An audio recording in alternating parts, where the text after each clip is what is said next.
سلام البنات، ان شاء الله كامل راكم بخير وصحتكم على خير. صحة فطوركم ان شاء الله راكم عقبتوا رمضان يعني لاباس وصحتكم لاباس. اليوم جيتكم بتحلية اقتصادية وبزاف بنينة ومكوناتها متواجدة في كل بيت كما تعودتوا عليا. ديما نجيب لكم غير جديد وغير الاقتصادي. نخليكم تشوفوا بعض المقتطفات ونروح نشوفوا مع بعض المقادير وطريقة التحضير لوصفتنا لنهار اليوم.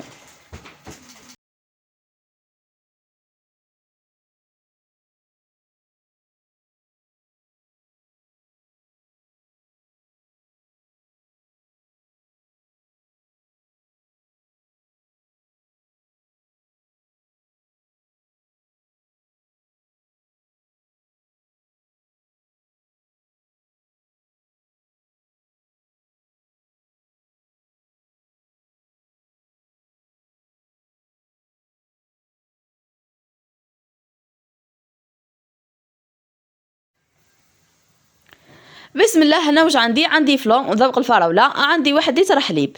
الا هنا البنات الفلون تقدروا تستعملوا 2 علب هذوك صغار تاع 50 غرام، ولا هنا اذا توفرت عندكم هذه ساشي الكبيره ديروا 4 ملاعق ولا 5 يعني نفس يعني، ولا اللي عندها ميزان توزن دير 100 غرام 100 غرام في 1 لتر. يعني الطريقه راهي واضحه وكما تعرفوها. لهنا انا نورمالمون راني درت 4 مغارف يعني مغارف كبار تاع اكل.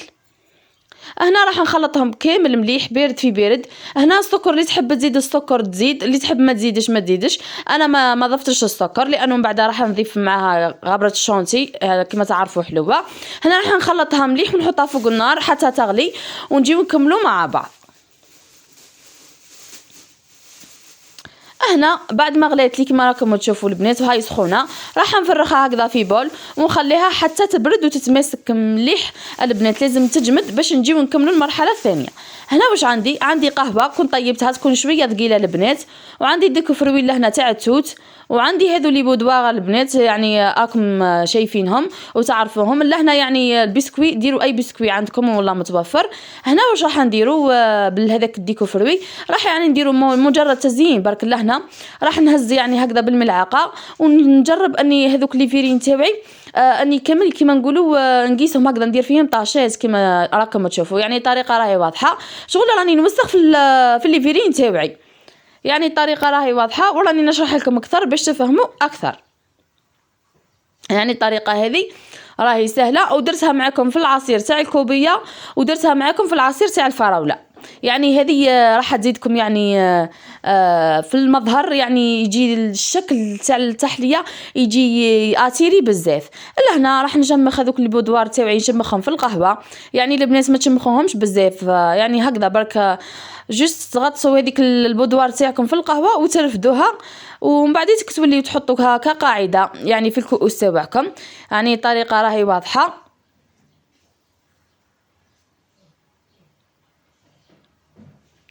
هنا ديروا طبقه يعني تكون شويه بنات شويه، يعني طبقه هذيك تاع البسكويت تكون شويه خشينه من اللوط باش كي تاكلوا من بعد تلقيو بسكويت وتلقاو الكريمه. يعني شرحت لكم هكذا باش تفهموني اكثر. هنا كما راكم تشوفوا لهنا الفلو تاعي راهو برد. عندي كيله تاع غبره شونتي. هنا البنات يعني نسحقوا غا كيله يعني ما عنديش يعني مقدار محدد ولا. هنا نخفقوا مليح الكريمه تاعنا هذيك بعد ما نضيفوا لها الفلو، عفوا الفلو تاعنا هذاك نضيفوا له غبره الشونتي نخفقوه مليح حتى يتضاعف لي الحجم ويتغير لي اللون.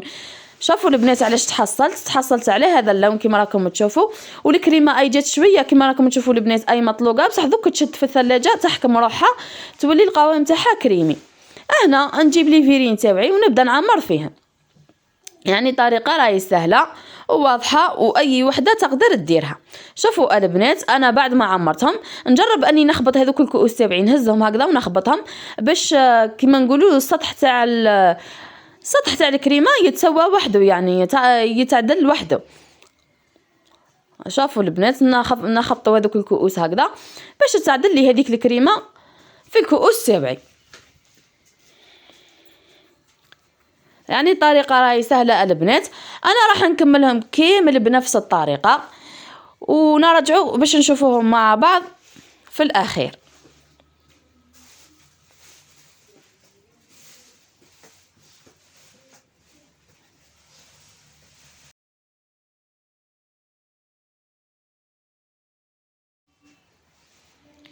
اذا كانت هذه وصفتنا لنهار اليوم، كانت اقتصاديه وخفيفه وظريفه وبزاف بزاف بنينه. الاهم انها بنينه، ويعني الشكل تاعها كما راكم تشوفوا ياتيري من بعيد. اذا عجبكم حبيباتي الفيديو ما تنساوش تخليو لي جيم للفيديو او كومونتير تقولوا لي واش رايكم في الوصفه، والى الملتقى ان شاء الله في وصفه قادمه. سلام.